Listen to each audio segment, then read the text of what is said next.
Bismillah, Assalamualaikum warahmatullahi wabarakatuh. Masya Allah, kaifahalukum anak-anak solihah. Semoga teman-teman semuanya dalam keadaan sehat, semangat, dan siap ya untuk mengerjakan ujian PAI besok pagi. Nah, teman-teman, Bu Desti Bu Desti sekarang akan membantu teman-teman untuk murojaah ya, materi-materi PAI apa saja yang akan keluar. Jadi teman-teman harus disimak baik-baik karena tidak ada pengulangan tentunya. Ya. Nah, coba teman-teman sekarang kita belajar di KD yang pertama dulu ya. KD yang pertama itu tentang rukun iman, rukun Islam, dan iman kepada Allah. Nah, teman-teman, jadi teman-teman harus diingat-ingat nanti ya, siapakah Allah, kemudian kenapa kita harus beriman kepada Allah, kemudian rukun iman itu ada apa, kemudian rukun Islam itu ada apa saja ya. Memangnya Allah itu siapa sih? Kenapa kita harus beriman kepada Allah? Nah, nanti teman-teman harus simak baik-baik ya. Nah, langsung saja kita mulai di KD pertama, yaitu mengenal rukun Islam dan rukun iman. Nah, coba, yang menciptakan seluruh alam semesta ini siapa? Bu Desti tanya. Malaikatkah? Manusiakah? Betul sekali, yang menciptakan adalah Allah ya. Kemudian Allah itu apa sih? Artinya Tuhan itu apa sih? Ada yang tahu artinya Tuhan itu apa? Iya, betul sekali. Tuhan adalah sesuatu yang disembah. Jadi teman-teman, Allah itu adalah Tuhannya orang Islam. Allah itu adalah Tuhan kita. Allah yang menciptakan kita, Allah yang mengatur rizki kita, jodoh kita, rezeki kita, dan semuanya sudah ditulis oleh Allah di Lauh Mahfuz semenjak 50.000 tahun yang lalu. Jadi teman-teman lahir di dunia ini sudah ditulis sama Allah semenjak 50.000 tahun yang lalu. Nah, kemudian kenapa Bu kita harus beriman? Karena orang mukmin itu harus memiliki iman teman-teman. Jika orang mukmin tidak memiliki iman, maka akidahnya akan goyah. Nanti bisa-bisa dia murtad, bisa keluar dari Islam loh jika kita tidak beriman kepada Allah. Ya, karena iman itu artinya apa? Yakin dan percaya. Nah, iman artinya yakin dan percaya. Nah, coba teman-teman sebutkan rukun iman. Rukun iman ada 6. 1. Beriman kepada Allah. 2. Iman kepada malaikat Allah. 3. Iman kepada kitab Allah. 4. Iman kepada Rasul Allah. 5. Iman kepada hari kiamat. 6. Iman kepada qada dan qadar. Jadi rukun iman ada 6. Diingat-ingat ya. Nah, sekarang kita ulangi kembali. Kenapa sih Bu kita harus beriman kepada Allah? Nah, karena Allah yang menciptakan kita dan menciptakan seluruh alam semesta. Jadi kita harus beriman kepada Allah ya teman-teman ya, anak-anak solihah ya. Coba Bu Desti tanya sekali lagi, kenapa kita harus beriman kepada Allah? Karena Allah yang menciptakan kita. Nah, dan seluruh alam semesta tentunya. Seperti itu ya. Sekarang kita lanjutkan ke rukun Islam. Nah, rukun Islam itu teman-teman bagaikan apa ya? Bagaikan bangunan atau sebuah pondasi. Jika salah satu bangunannya runtuh, maka semua bangunan akan runtuh. Seperti halnya sama seperti tubuh kita. Jika tubuh kita sakit, maka pasti orang lain, saudara-saudara kita akan merasakan sakitnya. Itulah rukun Islam, ya. Nah, jadi teman-teman, Bu Desti mau tanya, rukun Islam itu ada berapa? Ada 5. Iya, pintar sekali. Rukun Islam ada 5. 1. Syahadat. 2. Sholat. 3. Zakat. 4. Puasa. 5. Pergi haji bila mampu. Iya, betul sekali. Sholat adalah rukun Islam yang kedua. Pintar sekali. Kemudian rukun Islam yang ketiga adalah, ayo, apa ya? Menunaikan zakat. Pintar sekali. Nah, kemudian Bu Desti mau tanya, apa sih menurut kalian yang dimaksud dengan Allah Maha Esa? Yang bisa jawab, Masya Allah, pintar sekali. Yang bisa jawab berarti sudah di murojaah ya hafalannya ya. Ya, betul sekali. Esa itu artinya adalah tunggal. Jadi, apa yang dimaksud dengan Allah Maha Esa? Artinya Allah itu satu, tidak memiliki anak dan tidak memiliki ayah ibu, tidak memiliki anak, tidak memiliki teman dan selainnya. Intinya Allah cuma satu alias tunggal. Nah, seperti itu ya teman-teman ya. Lanjut ke KD kedua. KD kedua yaitu tentang akhlak baik dan akhlak buruk. Kita sudah belajar ya nak ya tentang jujur dan dusta, sopan dan kasar. Kemudian apalagi ya?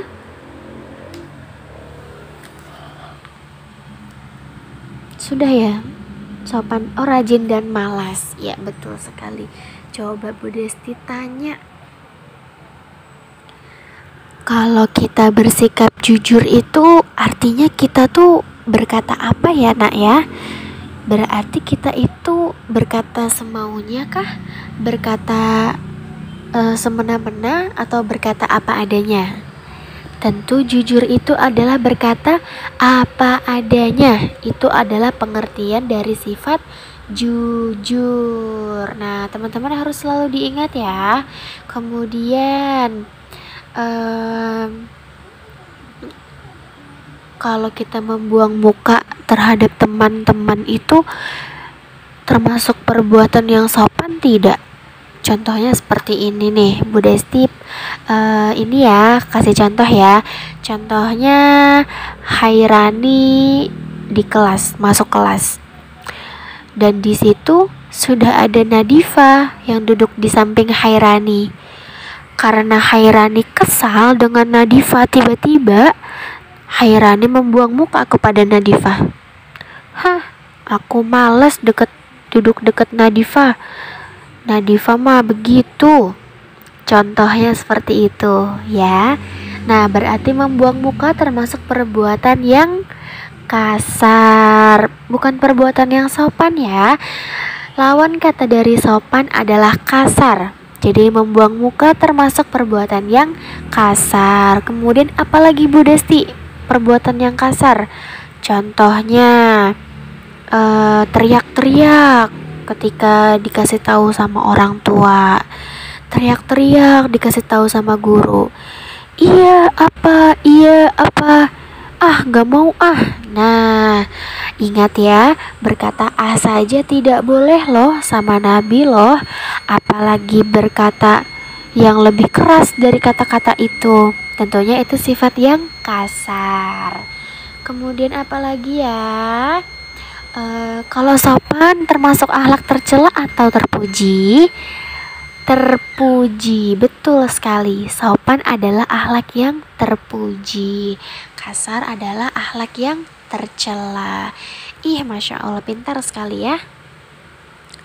Oke, sekarang kita masuk ke KD ketiga. KD ketiga itu tentang hafalan surat Bu Desti, surat Al-Fatihah, An-Nas, dan Al-Falaq. Sekarang kita murojaah. Surat Al-Fatihah artinya pembukaan. Betul sekali. Ayatnya ada 7 surat yang pertama. Lanjut, surat An-Nas. Surat An-Nas artinya manusia. Ayatnya ada 5. Surat yang ke-114. Lanjut, surat Al-Falaq. Surat Al-Falaq artinya waktu subuh. Ayatnya ada 5. Surat yang ke-113. Sip, sudah selesai KD 3. Kita masuk ke KD keempat ya, tentang ayo belajar. Coba teman-teman, kita review lagi. Kalau sebelum belajar kita harus membaca doa. Coba sebutkan doa sebelum belajar. Rabbi zidni ilman warzuqni fahman. Ya Allah, tambahkanlah ilmuku dan berikanlah aku pemahaman yang baik. Amin. Ih, Masya Allah, barakallahu fiik.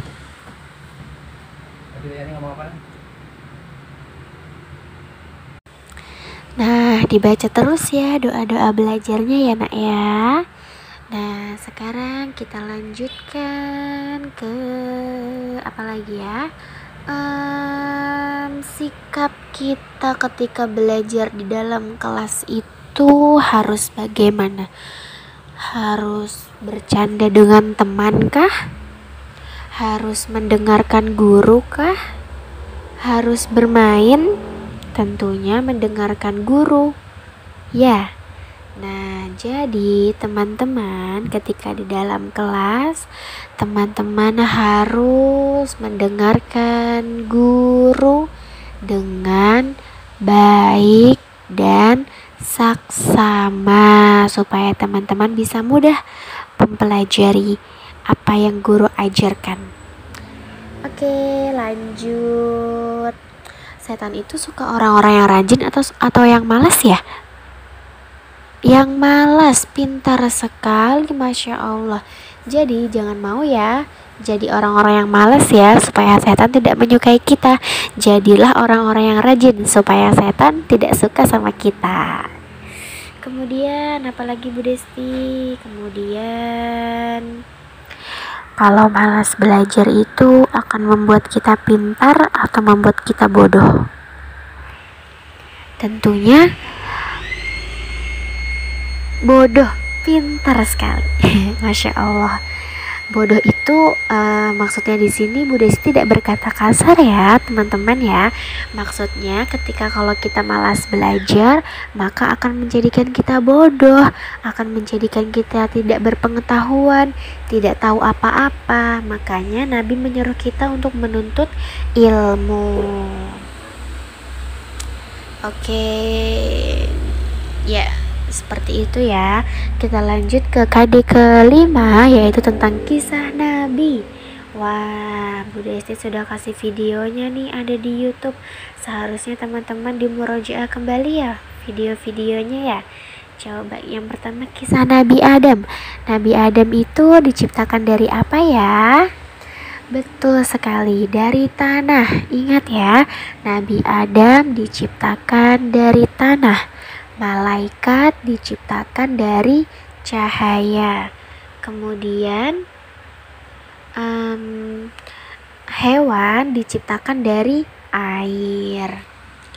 Nah, teman-teman,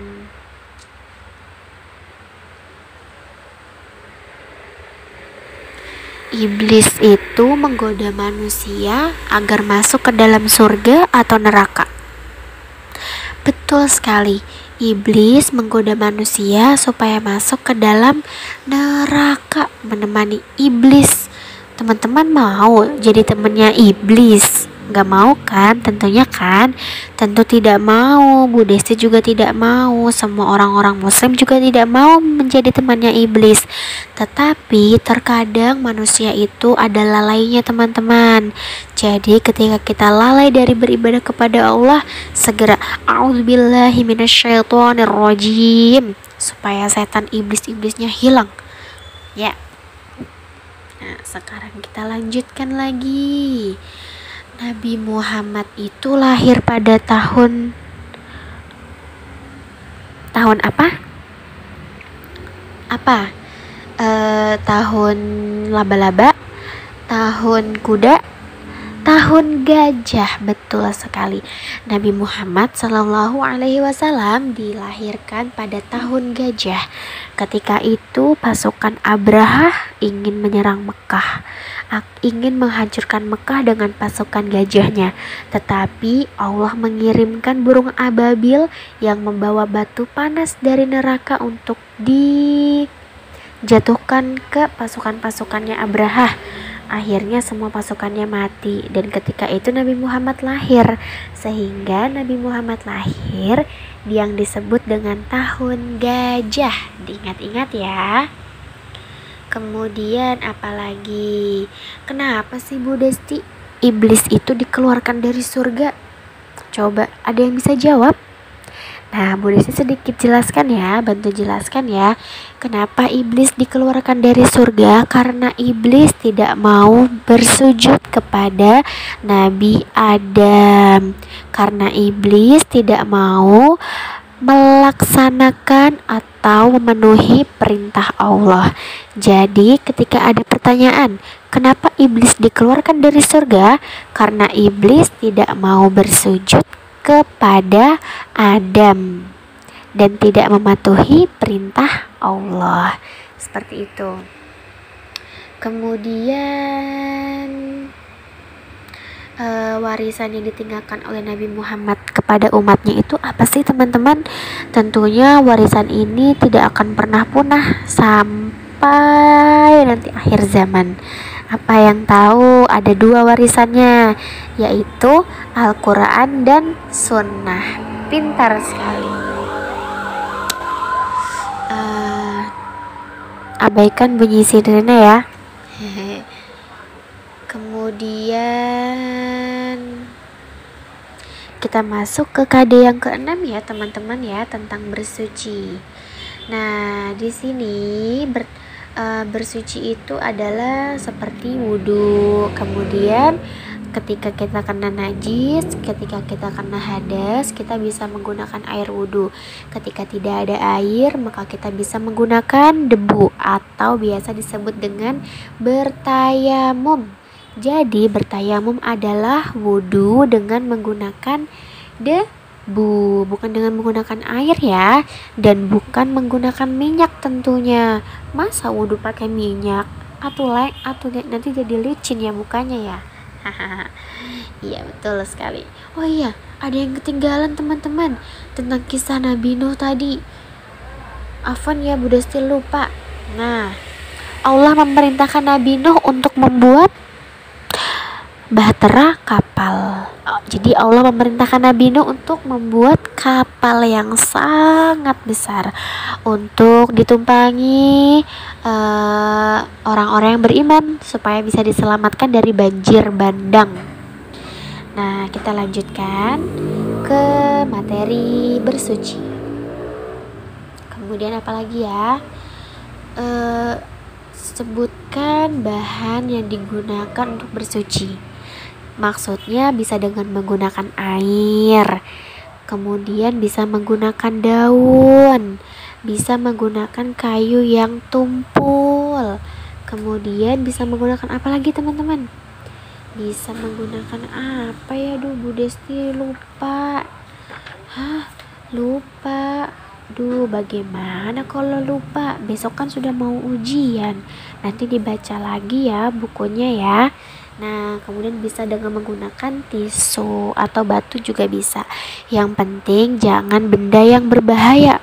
Nanti teman-teman pakai ini lagi paku buat ngebersihin. Aduh, bukannya bersih malah nanti muncul darah-darah. Serem ya?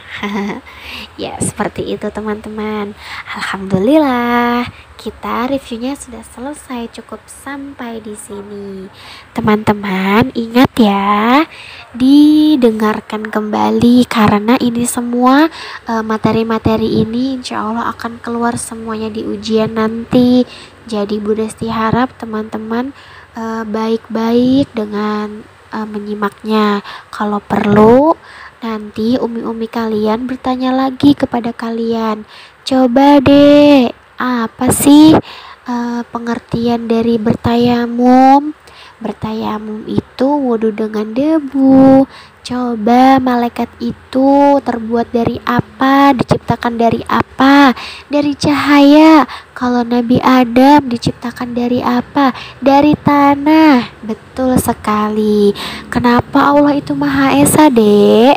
Karena Allah itu tunggal, tidak memiliki anak. Nah, nanti boleh ya umi-umi, mama-mama, bunda maupun ibunya mengulang kembali setelah melihat video ini supaya nanti mudah untuk dimurojaahnya ya, supaya nanti lebih mudah diingat kepada anak-anak dan supaya mudah mengerjakan soal besok pagi. Sekian yang bisa Bu Desti sampaikan. Kurang lebihnya mohon maaf. Semoga teman-teman bisa ya mengerjakan ujian besok pagi. Semangat. Kita doa, kita tutup dengan doa kafaratul majelis. Subhanakallahumma wa bihamdika asyhadu alla ilaha illa anta astaghfiruka wa atubu ilaik. Wassalamualaikum warahmatullahi wabarakatuh.